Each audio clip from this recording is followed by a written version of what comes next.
You're listening to the Greeks Gridiron, live with Ethan Haristadoulou.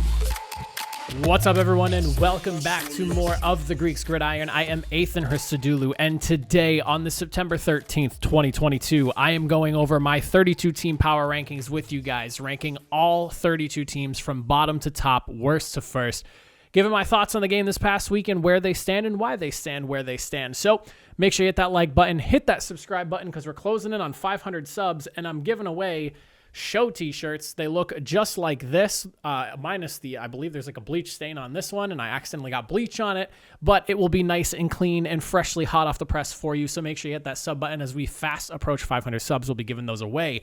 But without further ado, let's dive right in, shall we? We'll start at number 32 and then work our way up to the top. Beginning at the number 32 spot, we have ourselves the New York Jets, who I had a little bit higher than where they are right now. They actually dropped 7 spots in this week's power ranking, and I was just very disappointed with the way things turned out for them. And obviously a team that's really missing Zach Wilson. There were a few bright spots here and there. Garrett Wilson with the ball in his hands appears to be very exciting, and I'm really looking forward to seeing what this team looks like when they get back with Zach Wilson and he gets rolling. So obviously it's a few weeks away, but this is a team that I think is sorely missing their QB1 right now, and at the moment, sitting at the bottom. Coming in at number 31, we are looking at the Jacksonville Jaguars, a team that also dropped a handful of spots. I actually had them upsetting the Commanders this week. I thought they could get the job done, but ultimately just could not and fell to the Carson Wentz-led Commanders. I do like the direction this team is heading. I will say that despite the loss, this team looked more competent in this first week than I feel at almost any other point last year. Like, even with their win in London over the Dolphins last year and all the hype that was surrounding that, this team looked better week 1 than at any other point at this and last season. And I think that's a good sign and a good place to start for the Jaguars. I don't expect them to, completely burn the world down and show everyone what they're made of, but I definitely expect to see improvement from this team. And again, while there was a loss, they did look solid in their week 1 debut.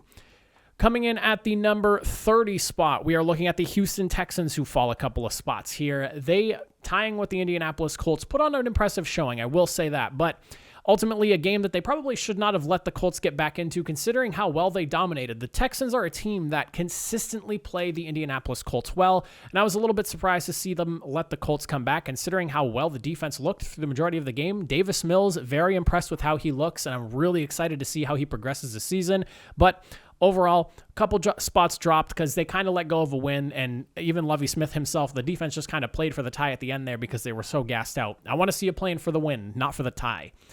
Coming in at the number 29 spot, we are looking at the Chicago Bears, a team that moves up 4 spots here. They were my bottom team last week, and I'm really excited for them because Justin Fields looked really good in that monsoon. For all the flack that people have given the Bears this offseason and going into this year, myself included, the Bears definitely came in and kind of told everyone to, hey, quiet your mouths a little bit here. We might not be as bad as you guys think we are. Now, whether obviously a factor in the game, whether that really affected the 49ers more than it did the Bears, I don't really know, but I will say this, that field was ugly that they were playing on, and the Bears still managed to put together some really good scoring drives, and Justin Fields looked pretty solid. Coming in at the number 28 spot, we are now looking at the Atlanta Falcons. My goodness, what a game to give away. It just feels like it is the Falcons' MO, no matter who is there playing quarterback, head coach, and every other position on the team. Unfortunately, giving up a game to the New Orleans Saints here. They did actually go up a spot, though, in my power rankings this week. They were ranked 29 last week, and they move up to 28 because while they did blow this win, they competed and battled against a team that I think pretty highly of. I expect the Saints to go fairly far this year. And watching the Saints do what they did this week and storm back and, kind of steal a win at the end of the game, not super surprising. Very happy to see that from them as a team that, again, I have pinned as a playoff contender. But for you to play a division rival that well and for be able to, and you ultimately lose the game, yes, but to be as competitive as you were in a year where people have you pegged as like the team that's going to be going after a quarterback in the first 5 picks of this year's draft, hats off to the Falcons. They do move up a spot despite the loss. Coming in at the number 27 spot, we are looking at the Washington Commanders here. Now, the game started out well in the Commanders' favor, and then it felt like they were kind of just trying to let the Jaguars inch back into the game, and it got pretty scary towards the end, but ultimately Carson Wentz and the Commanders were able to move down the field, secure them a game-winning drive, and come away with the W in this one here. Defense, solid. Carson Wentz looked really good till the interceptions started raining down. As long as they get the Carson Wentz 4 touchdowns and less of the Carson Wentz throwing the game away 2 interceptions, Commanders look pretty strong right now. I like where they're trending. Coming in at the number 26 spot, and this is arguably the biggest upset of the weekend, the Giants, man. Talk about a massive W for the New York Giants, taking down the Titans, a team that some people have considered the team that's going to be winning the AFC South. You got to give them credit, man. Brian Daboll had that team looking really good, really ready to roll. I mean, Daniel Jones looked solid. Saquon Barkley has not looked that good since like the second year of his career. There was so much to like about them offensively, and it was a big surprise at that. This is not how I expected this team to look in any shape or form, and for them to have come out the way they did and ultimately pull off an upset victory like that, hats off to them. They survived a late second field goal there and came away winners in a game that I don't think a lot of people picked them to win. Coming in at the number 25 spot, we are looking at the Carolina Panthers. Now, this is a game that I really think they should have won, and ultimately it just kind of got away from them at the end. They were able to kind of storm back. The offense, though, starting out so slow early on in the game, and it took them a little bit to find their rhythm, but when they got going, I really liked what I saw from them. So if they can just put together a full 4 quarters, I think that with the defense that they have and having Baker Mayfield at the helm at quarterback, and obviously a healthy Christian McCaffrey, as long as he does not go down, this is going to be a really good team, and a team that might do better than some people expect, but as of right now, sitting at number 25, they fall a couple spots in this week's rankings. Coming in at the number 24 spot is the Seattle Seahawks, and talk about a massive upset. I say I say the Giants pull off the biggest upset of the weekend going against the Tennessee Titans, but I mean, the Seahawks probably right up there with that one, but it was more so a game that the Broncos kind of gave away. I don't want to take away any credit from the Seahawks, don't get me wrong, but Nathaniel Hackett with some really questionable coaching throughout that game. The 2 shotgun runs there that led to fumbles on like the inches yard line, and then, the wasting the time, and our goal was to go for a 64-yard field goal. I don't know really what was going on there during some points of that game, but this was a game that Denver had multiple chances to take the lead and kind of like pull in control of this game, and they just could not get it done. And the Seahawks, hats off to Geno Smith, because again, I don't want to take away credit from the Seattle Seahawks. Obviously, they are on the other end playing their hearts out and winning this game, and they were the better team tonight, or last night, I guess you could say, during their game. So hats off to the Seattle Seahawks, another team that won a game that I don't really think anyone really pegged as possible winners for. So credit goes to them without a doubt. Coming at the 23 spot, we are looking at the Detroit Lions, who despite a loss have found themselves moving up 1 spot in my power rankings here. Really impressed with the way the Lions took it to the Philadelphia Eagles. Defense was coming at an absolute minimum in that game, but the offense, the fact that they were able to somewhat keep pace and lose 38-35, that is not something I expected from the Detroit Lions. And I even said I thought that game was going to be closer than people realized, but I did not expect to see the Lions offense keep pace with the way the Eagles were playing. So hats off to the Lions. Players love playing for Dan Campbell. I love watching the Dan Campbell-led Lions. And again, this is a team that I think is going to find itself in some games that people don't expect. And while they lost this past week, I expect them to maybe steal some wins as well. Looking at the number 22 spot, we are talking the Arizona Cardinals, and talk about getting absolutely waxed by the Chiefs, man. That game was never close. 14-0 early lead for the Chiefs, and they just kind of never took their foot off the gas. And honestly, there was not a lot for me to really take away positive from the Cardinals in this game. This looked a lot like the Cardinals towards the back half of last season as opposed to the first half of the season. And hopefully that doesn't bleed true the remaining time, like through the season. We'll have to see, but this was not a great way for the Cardinals to start, considering the amount of drama that they dealt with in the offseason regarding, DeAndre Hopkins, not really drama, but a suspension from him, and then also the whole Kyler Murray contract situation. Not a great way to start the season, I would say. Coming in at the number 21 spot, we are looking at the Browns, and as we touched on them when we were talking the Panthers earlier, hats off to Jacoby Brissett, being able to lead this team to a victory.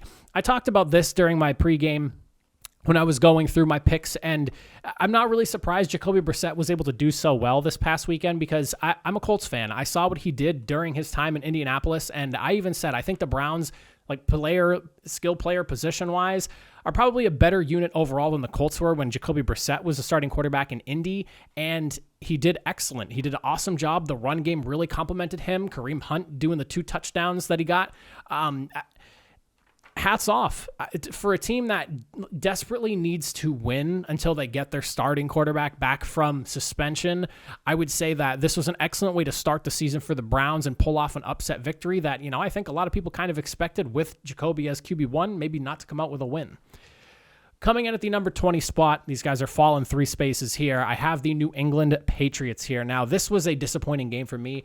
I've kind of slowly fallen off the Patriots bandwagon, excuse me. I was a little bit higher on them going into preseason. I kind of saw how the offense worked in preseason, was not really too thrilled with it, and this game kind of really confirmed my souring feelings towards them. I still don't think this is going to be a train wreck of a team. I just think that they have a lot of sorting out to do on the offense, whether it's what they want to do or if maybe they need to go back to doing what they were doing last year. The whole changing of philosophy and scheme in New England has, the run game looked really good. So there was that, but the passing game was just not quite there. So they've got to sort that out. I do like what they did on the ground. It's a mixed bag of results for them, and we'll have to see how things shake out, but they fall 3 spots this week, taking a loss to their division rival Dolphins. Looking at the Dallas Cowboys at the number 19 spot here, this is a team that I think a lot of people had high hopes for, but ultimately the only team that took a loss in the NFC East this week, and also the only team to not score a touchdown.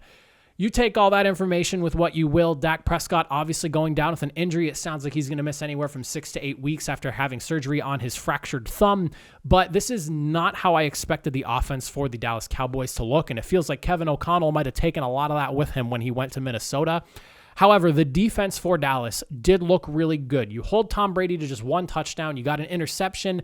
Micah Parsons was all over Tom Brady, completely blowing up that offensive line. I like what I saw defensively. We got to see some improvement from that offense, though. Coming in at number 18, we're looking at the Tennessee Titans, a team that I have falling 3 spots because of ultimately losing to the New York Giants. I don't know if I'm too concerned about this team just yet. Obviously, you lose to the Giants, and I had, ranked fairly low, but are they Giants as bad as maybe they were last year with a whole new regime change and whatnot? We'll have to see as the season rolls on, but you obviously don't have A.J. Brown anymore. Derrick Henry did not look as effective as he has been in years past, and I don't know if, past injuries and whatnot is still lingering or anything like that, but the run game not as effective, and I think the O-line is not really opening up lanes rushing-wise the way that they need to really help Derrick Henry be successful there, but I'm curious to see how the offense fares. Obviously, the defense, solid job. You lose the game 21-20, so not bad at all. But ultimately, disappointing way for the Titans to start the season off. I did not expect them to lose that one. I had them picked to win, and obviously upset there. Then, one of the largest movers, and not in a positive way on my power rankings here, coming in at the number 17 spot, the top of the bottom half, we are looking at the San Francisco 49ers. And I do have to say this. Very disappointed with the way the offense looked, but defensively, not bad. It was an obvious monsoon, and things were really hectic going on in that game. If you did not watch that game and you have the ability to go back and check out even just the highlights alone, I have NFL Plus, so I'm able to watch all the games. That's what I do. Literally all Sunday and Monday, I'm just rewatching games, so I see everything. And watching that game was like, you hear about games like that from years past and stuff like those storied weather games, and that was definitely one of those like historical storied type of weather games that you don't get to see stuff like that happen too often. That was a literal monsoon rolling through that they were trying to play through, and it was not great conditions. The field looked terrible, and for all of that going on, the offense did not really move too effectively. Trey Lance did not look great, and you can argue the weather, but Justin Fields looked really good for all weather considered. So I'm a little up in the air on where the 49ers sit right now. Again, they were one of my biggest movers in general. They fell 7 spots. I had them ranked at number 10 going into the season here. But right now, a little bit concerned with how things are going to look offensively. Defense, again, I'm not really concerned about. I love the defense in San Francisco. They held the Bears to 19 points in some weird weather. But ultimately, a little bit concerned with how that offense looked. Coming in at the number 16 spots, falling 4. They were my number 12 team last week. I am looking at the Denver Broncos here. Now, this is one that very surprised to see them go down the way they did, but they really felt like they were just getting in their own ways. Nathaniel Hackett with some of the coaching decisions he was making, and I kind of touched on this earlier talking about the Seahawks, but I don't know what was going on at the end of the game there, and I heard him mention how their plan was to try to set up for that field goal. I don't really understand why you weren't trying to get a lot closer. Peyton Manning during the Manning cast was like, come on, let's call a timeout here, Denver. And I'm surprised Russell Wilson didn't kind of take it upon himself to kill the clock and, call that timeout 20, 30 seconds before he actually did, when there was only like 20 seconds left in the game at that point. You got to get closer for a field goal like that. But also the shotgun runs that they were doing on the inches yard line, it felt like I was literally watching someone play Madden, because you really only see shotgun runs like that work in Madden. You have 5 offensive linemen and a bunch of people spread out wide, maybe a tight end or 2 here or there. I don't remember exactly what the formations were, but you're setting up in a position that, if you're running the ball, is not going to work in that scenario, because the defense is in goal line D. If you're running the ball, you are going to get creamed, as they did, and fumbled the ball twice at the inches mark. Like, come on. I could ramble all day. Disappointing effort to start. Hopefully things fare better for the Broncos going forward, because people have a lot of high hopes riding on them, and I'm very surprised at the end result of that game. Coming in at the number 15 spot, we are looking at the Indianapolis Colts, and this is a game that very disappointed in the way the Colts offense handled the early part of the game. They really struggled, and I don't understand why it took so long for the Colts to put up 17 points, and it took them all the way until the end of the game to knot things up, essentially, and then to go into overtime and have the missed field goal. I don't want to call for Rodrigo Blankenship's job, because I don't like doing that, but that is definitely a field goal you have to make there, and it wasn't even like it was missed a bit, like it was missed wide and way off, so hopefully things look a little bit better this week. I'm seeing and reading rumors about the Colts maybe looking at potentially moving on, or just trying to find and bring in a new kicker to bring in some competition, but a little bit concerned with the kicking going on right there, but also just the offense did not move as well as I'd like it to, and I think this defense really needs to get Darius Leonard back as well. Coming in at the number 14 spot, moving up 5 places, we are looking at the Miami Dolphins. Hats off to them. Mike McDaniel being able to get a victory over the vaunted Bill Belichick. 400 and some odd games is what Bill Belichick has played in his career as a head coach. And, to be able to come in and you're a fresh green head coach, rookie head coach at that, and you've seen what Bill Belichick can do coaching-wise against some head coaches that are just not fit for their job.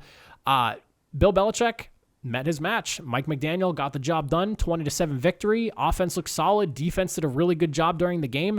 I was very impressed with what I saw from Miami. I'm excited to see how this team evolves going forward. The defense is something to watch here. While everyone's all excited about the offense, we get it. Tyreek Hill, Jalen Waddle, Mike Gesicki, all that, I get it. The defense, really stifling in this one here, and they don't even have Byron Jones right now. So when he comes back, I can only imagine the sky is the limit for that D over there in Miami. Coming in at the number 13 spot, another team that moved a massive amount in the power rankings here, the Pittsburgh Steelers. This was one that I did not expect and did not really see coming, not because I didn't believe in the defense over there, but because I really just did not know what to get from this offense. And you're going up against the Bengals, who repped the AFC, and, they sweeped the Steelers last year. Well, new season and new drama over in the AFC North, one of the hotly competitive divisions, I think, year in and year out. Bengals come in, 3 interceptions from Joe Burrow, 7 sacks. I mean, the Steelers were just completely swallowing the Bengals offense alive for the majority of the game, and just looking every bit of a top 5 defense as you could possibly ask them for. TJ Watt obviously goes down with an injury. Sounds like things are trending in a more positive direction than initially thought. I am still a little bit worried about that pec injury, because if it's a torn pec, or even if it's a partially torn pec, that is going to be a lot to come back from. He's on IR for now. Steelers are kind of in like a wait and see mode, but man, defense looked awesome, and very impressed with the way the offense was able to handle itself, considering they were going up against a potential, 30 plus point game. They found themselves in a good spot to win and get the win in overtime. Coming up next on the power rankings here at number 12, we are looking at the New Orleans Saints. These guys move up a couple of spots here. While it was a tight game against the division rival and against a team that a lot of people probably expected them to, really manhandle, myself included, I do want to give them credit, and I still move them up a couple of spots, because for a team that I have labeled as a playoff team, one thing that I want to see from those teams is the ability to win those tight games. And even when you get yourself into a situation where, you're down and you're down against a team you probably shouldn't be down against, to be able to come back and pull out a victory, that is a huge test in my opinion. And for the Saints to do that against the Falcons, they find themselves in that situation. You're in a game with what people consider a lesser opponent, and you're probably not supposed to be down as much as you are, but here you are to battle back and get the victory in week number 1. Hats off to the Saints. This offense, man, if once they really get things clicking over there, the sky is the limit for that group, and I cannot wait to see how it pans out in New Orleans. And then at the number 11 spot, the largest movement in the entirety of my power rankings for this week in a positive direction goes the Vikings. 10 spaces up on the board. They were my 21 ranked team going into the season, and after the way they completely dismantled the Packers, I'm going to buy what the Vikings are selling right here. Kevin O'Connell looked awesome in his debut. Justin Jefferson, who is on like this torrid quest to make sure that he is recognized as the best wide receiver in the league, he's flying out of the gates. I could not believe how open he was in some of the situations where he was catching the ball. Unbelievable stuff. You're going against a Matt LaFleur-led team that has, lost 11 games since he's taken over, and you have had a hard time trying to beat the Packers the last few years. I have to see more from the defense, don't get me wrong, but just based off the offense alone and how good it looked, and the defense was no slouch in that game. The defense looked really good as well. They definitely added some good pieces, and it's clear that this is a different system that they're working right now in Minnesota. But that offense alone is scary. You have some really good skill talent at the wide receiver spot, the running back spot, and Kirk Cousins is as solid as they come at a quarterback position. This Viking team, I said it beforehand, I need to see it to believe it from them. I saw it, and I'm already starting to believe it. Coming in at the number 10 spot, we are looking at the Las Vegas Raiders. I have them dropping down a spot here from number 9. The Raiders, tight game. Overall, offense maybe not quite where it needs to be just yet. I think that the offense is hurt a little bit from not playing as much in the preseason as they needed to. I know a lot of people are like, sit the starters in the preseason. It doesn't matter. They have joint practices, blah, blah, blah. I think getting some preseason action is good. And I know that some of those starters really want that preseason action. They don't want a ton because, again, they don't want to get hurt. But I think this offense could have used a few more snaps throughout the preseason. They had 4 preseason games. They had the opportunity of an extra game as well to really utilize and get a little extra playing time in. And you can tell that things started off a little bit rocky. Defense was pretty solid considering how you look at the Chargers and you think this is a team that can drop 30 points in pretty much any game they go into. To hold them to 24, solid outing by them. It was a tight game. I'm looking forward to seeing how this AFC West shakes out though, but hats off to the Raiders. Solid game. You go down in a loss, but it wasn't a bad one by any means. You only dropped 1 spot.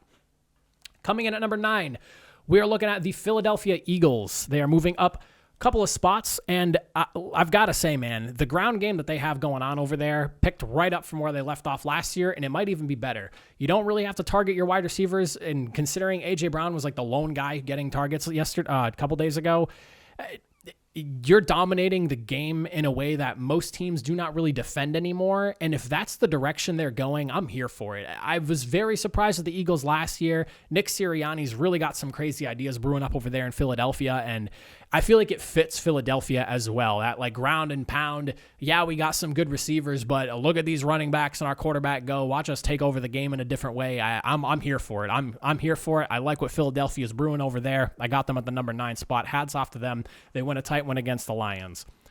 And now, working our way through the top 8. Coming in at the number 8 spot, dropping 3 spots here. A little bit disappointed in the way they played. Kind of shocked as well. Green Bay Packers. Listen, I still believe in this team. In the 4 years that Matt LaFleur has been head coach, they've only had one good week 1 game, and the other 3, a 10-3 win, and then these last 2 seasons losses.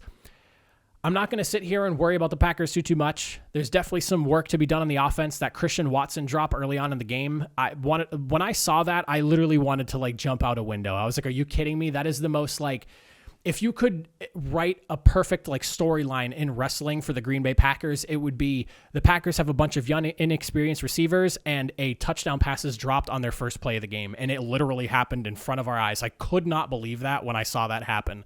So With that in mind, you still have the reigning back-to-back MVP, and you have Matt LaFleur, excellent head coach, a defense that, despite the offense really not helping them out too much during the game, was able to minimize the damage that the Vikings, and I say minimize in like a very lighthearted way because the Vikings are obviously putting in some work on offense, but considering the lackluster movement you were getting from Green Bay's offense, the fact that they only let up 24 points from the Vikings is a blessing in and of itself, or 23, whatever the final score was. I don't remember off the top of my head, but the 20 some odd points that the Vikings put up, credit to the defense for keeping it at least somewhat together. Yeah, you were letting Justin Jefferson get open in some pretty crazy manners, but overall it could have been a lot worse. So hats off to the Packers altogether. I don't really think that they're going to fall apart here. I expect them to bounce back this week. I would be very surprised to see that not be the case, but who knows? We've seen crazier things in the NFL. Coming in at number 7, dropping 4 spots here. They were in the top 3, no longer. I am looking at the Cincinnati Bengals. This is a team that, I like I said when I talked about the Steelers earlier, disaster on offense. 3 interceptions, 7 sacks. I believe the offensive line, according to PFF, was credited for like 3 or 4 of the sacks, and the remainder were on Burrow. Whose ever fault it was, 7 sacks after retooling your entire offensive line is not the way you want a season start off. So a lot of work to be done in Cincinnati. Defense looked good. I like the way the defense looked. They looked very similar to the unit that they were showing during their playoff run, being able to hold teams to around like 20 some odd points or less. That's what you want to see from that unit.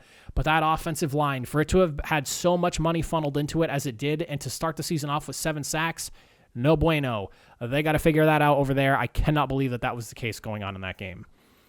Coming in at the number 6 spot, they move up a couple of spots here. I'm looking at the Los Angeles Chargers. Really happy with the way they played in this game here. Justin Herbert continuing his rise to being one of the top quarterbacks in the league. I mean, I watch him play, and I'm envious as a Colts fan, and I would love to have Justin Herbert throwing the football for us, but it is what it is. The guy's uber talented. Keenan Allen sounds like he's hurt, but it's not anything too serious. It doesn't sound like he's going to be able to go against the Chiefs, but it doesn't sound like it's anything long-term either. So despite losing Keenan Allen during the game, you still win the game regardless. It's going to be a tough matchup against the Chiefs minus Keenan Allen, one of the most underrated and underappreciated wide receivers, I would say, in the NFL for his entire career for whatever reason. I don't know why, but overall, Chargers looking like a unit, man, in that defense. I don't want to move on from them without mentioning that defense. Khalil Mack in 3 sacks against the Raiders. It was like he was chomping at the bit to make this statement week number 1, and he came ready for it. That pass rush with him and Bosa is going to be a problem, and J.C. Jackson was not even on the field. Coming in at the number 5 spot, we're looking at the Baltimore Ravens, a team that came in, handled their business, and left. 24-9, you take down a lesser opponent in the Jets. I mean, it was never really even close. And, you know, for the narrative that Lamar Jackson is a running back that plays quarterback, 3 touchdowns, 1 interception, completion percentage was like 17 of 30 or something like that. So not the best completion percentage, but weather wasn't necessarily the greatest either. So who cares? 3 touchdowns through the air. He ran like 4 times for, I think, 14 yards or something like that. He did it through the air.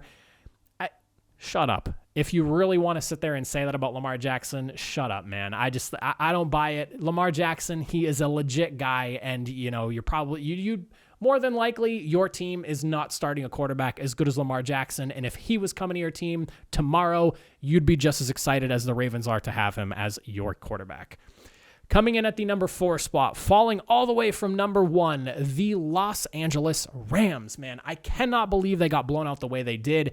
It just felt like that team was completely unprepared for what the Buffalo Bills were bringing. And I mean, you're the defending Super Bowl champion, and you have the second worst the second worst loss by a defending Super Bowl champion since the Ravens got their brakes beaten off by the the Broncos the year that the Ravens after the year the Ravens won the Super Bowl. So, I mean, just not a good showing at all. I'm a little bit concerned about the Matthew Stafford elbow thing now. I wasn't going into the game because the Rams did a lot to make it sound like it wasn't a big deal, but it seems like it might actually be a big deal.